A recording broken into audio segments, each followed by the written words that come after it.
Hello বন্ধুরা, আমি চলে এসেছি আমার ব্লগ নিয়ে। তা বলেছিলাম 23শে জানুয়ারির আগে ভালো আকর্ষণীয় ব্লগ থাকবে, 26শে জানুয়ারির আগেও রাখার চেষ্টা করব। আগামীকাল 23শে জানুয়ারি আমাদের গর্বের নেতাজির জন্মদিন। তা আজকে সেই বিষয়ে একটি জায়গায় যাব, যেখানে নেতাজির অনেক স্মৃতি আছে, উনার অনেক জিনিসপত্র আছে। কিভাবে যাব, কোথায় যাব, দেখতে হলে পুরো ভিডিওটা দেখতে হবে। আর যারা এখনও আমার চ্যানেলটি সাবস্ক্রাইব করেননি, রেজি ব্লগার বিদেশ, ঝট করে সাবস্ক্রাইব করে দিন। পাশের বেল আইকনে ক্লিক করতে ভুল করবেন না। আর হ্যাঁ, পুরো ভিডিওটা দেখবেন, সঙ্গে থাকুন, বেশিক্ষণ লাগবে না। দেখুন কি কি দেখাতে পারে। খুব অল্প সংখ্যক, মানে বেশি দৈর্ঘ্যের ভিডিও হবে না, ছোট দৈর্ঘ্যেরই করব, কিন্তু ভালো লাগবে আশা করি আপনাদের। জয় হিন্দ, দেখতে থাকুন পুরো ভিডিও।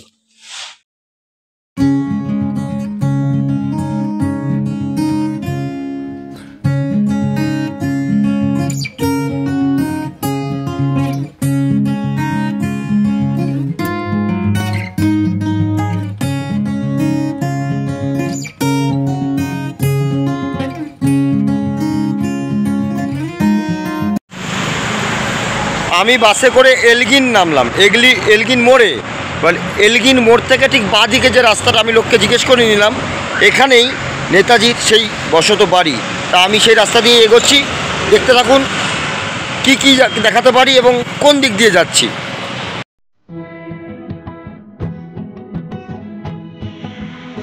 তা অ্যাকচুয়ালি আজকে রোববার দিন, ছুটির দিন। বলেছি তো, ঘুরতে গেলে কখনো কোনো সময় কোনো বাধা বিপত্তির বাদ মানে না। ইচ্ছা থাকা চাই, শক্তি থাকা চাই যে ঘুরতে যাব, নতুন নতুন জায়গা যাব, ঐতিহাসিক জায়গায় যাব, ভালো ভালো খাবারের জায়গায় যাব। মানে আমি যেই নিয়ে আর কি ব্লগ করি, সেখানেই যাচ্ছি আজকে। ভালোই লাগছে বেশ। যার কেউ নেই, তার ঈশ্বর আছে, তার একাকিত্ব আছে, তার নিজস্বতা আছে। অবশেষে পৌঁছে গেলাম নেতাজির সেই বাড়িতে, ঐতিহাসিক প্রসিদ্ধ। দেখতেই পাচ্ছেন এই সেই বাড়ি।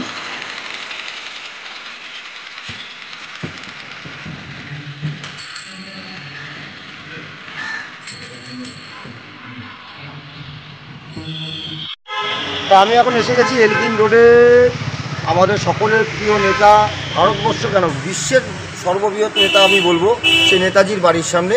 তা আমি এখন ভেতরে ঢুকবো, যা যা পারবো আমি আপনাদেরকে দেখানোর চেষ্টা করব। আপনারা আমার সাথে থাকুন। বাড়িতে ঢোকার পথেই চোখে পড়লে উল্টো দিকে জয় হিন্দ জয়তু নেতাজি লেখা। এখানে দেখতেই পাচ্ছেন মিউজিয়াম সোমবার বন্ধ, আর পরিদর্শন রোজ খোলা 11টা থেকে বিকেল 5টা অবধি। আর ঢোকার মুখে একটা জায়গাতে লেখা আছে, তিনি যেই গাড়ি করে সকলের চোখকে ধুলো দিয়ে চলে গেছিলেন সকলের অগোচরে 16 থেকে 17 জানুয়ারি 1941 সালে, এই সেই ঐতিহাসিক গাড়ি এর ভেতরেই আছে। পুরো বাড়িটি রক্ষণাবেক্ষণ কলকাতা মিউনিসিপ্যালিটির আন্ডারে চলে গেছে। এছাড়াও কেয়ারটেকার আছে যারা দেখেন।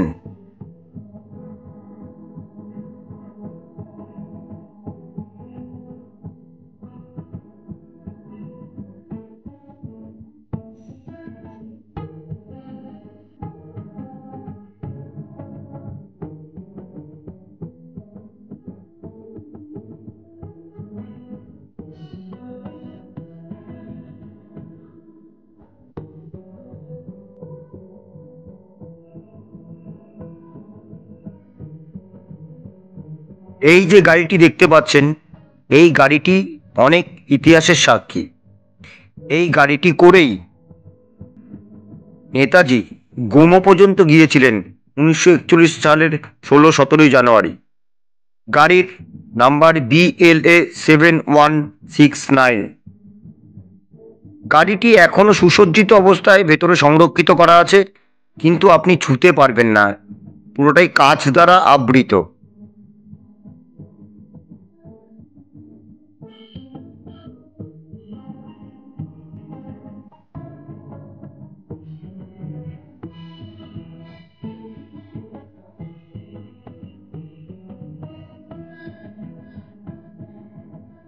এই সেই বিখ্যাত বাড়ি, আজও অক্ষত সেই বাড়ির দরগা, জানলা, সব কিছু, যা দেখলে আপনি এক অন্য জায়গায় যেতে বাধ্য, মনে হবে যেন ব্রিটিশ পিরিয়ডে ফিরে গেছেন।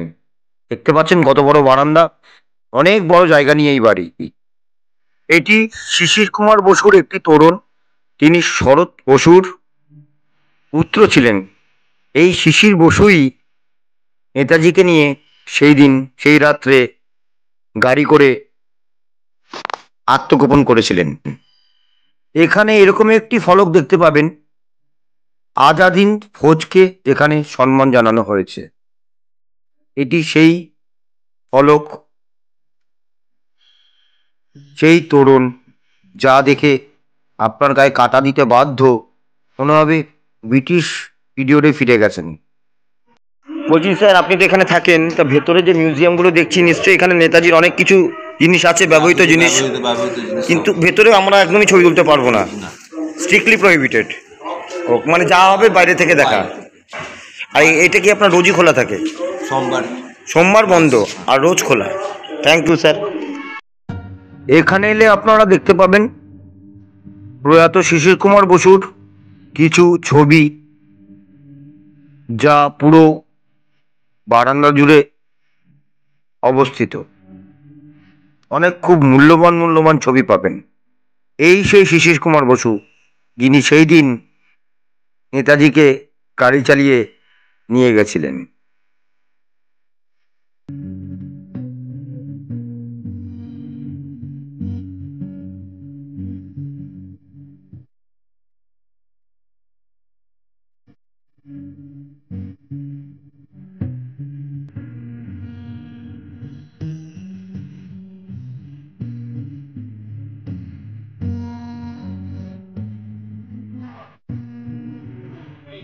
এখানে এসে দারুণ লাগছে। এখানে একটি মিউজিয়াম আছে।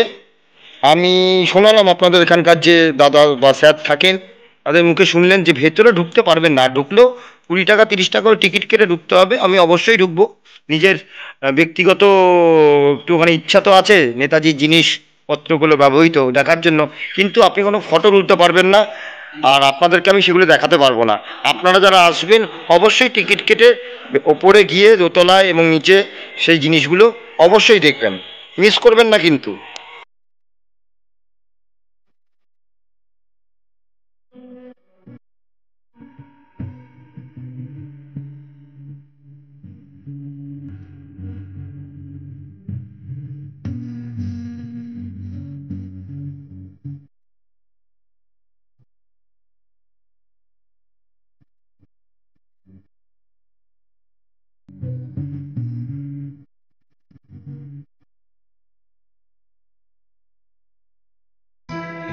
এই যে তরুণটি আপনারা দেখতে পাচ্ছেন, এই তরুণটি অ্যাকচুয়ালি প্রয়াত শ্রদ্ধেয় শ্রী শিশির কুমার বসুর সহধর্মিণী কৃষ্ণা বসুর তরুণ, যিনি একসময় স্বাধীনতা সংগ্রামী ছিলেন। তিনি প্রয়াত হয়েছেন, আমাদের ছেড়ে চলে গেছেন কয়েকটি বছর আগেই। তা আমরা এখন যে গাড়িটি দেখতে পাচ্ছি, এই গাড়িটি সেই আমলের আমাদের নেতাজির ব্যবহৃত গাড়ি। সেটাই এখন আমি দেখতে পাচ্ছি, কারণ আমার হাতের সামনে এটা আলাদা অনুভূতি। এই অনুভূতি মুখে বলে প্রকাশ করা যায় না। পুরো বাড়িটা ঘুরে আমার যেটুকুনি মনে হয়েছে, বাড়িটা অ্যাকচুয়ালি আমার মনে হয়েছে, আমি ভুল হতে পারি, শরৎচন্দ্র বসুর। শরৎচন্দ্র বসু হচ্ছে নেতাজি সুভাষচন্দ্র বসুর মেজ ভাই। তিনি পুরো রক্ষণাবেক্ষণ করে গেছেন এই বাড়িটি। তারপরে শিশির কুমার বসু এগিয়ে এসছেন, তার স্ত্রী এগিয়ে এসছেন কৃষ্ণা বসু, আর শরৎচন্দ্র বসুর বউ ছিলেন বিভাবতী বসু। তিনি আরেক স্বাধীনতা সংগ্রামী ছিলেন। এই বাড়ির ইতিহাস জানতে গেলে অনেক অনেক অনেক পড়াশোনা করতে হয়।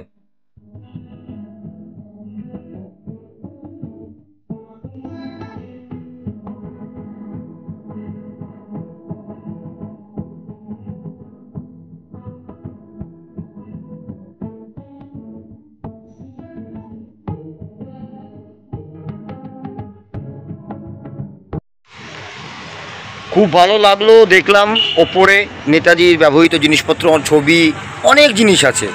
মিউজিয়ামে ঢুকতে কিন্তু ভুল করবেন না। আর খুব ভালো লাগলো, আগামীকাল ওনার জন্মদিন, সেই জন্য ওনাকে স্যালুট তো জানাই এবং গোটা বিশ্ববাসীর তরফ থেকে প্রণাম প্রণাম প্রণাম। উনি এখনও বেঁচে আছেন, উনি মরেননি, উনি প্রত্যেকটি বাঙালির মধ্যে আজও জীবিত আছে। জয় হিন্দ, ভারত মাতা কি জয়। আজকের মতো ব্লগ এখানে শেষ করছি। আপনারা সকলে ভালো থাকবেন এবং সব সময় একটা কথাই মনে রাখবেন, দেশ যতদিন বেঁচে আছে ততদিন আপনি বেঁচে আছেন। দেশের প্রতি ভালোবাসা, দেশের প্রতি একাত্মতা বোধ কোনোদিনও হারাবেন না বা ঘৃণা করবেন না নিজের দেশকে। নিজের দেশ নিজের মায়ের থেকেও বড় জিনিস।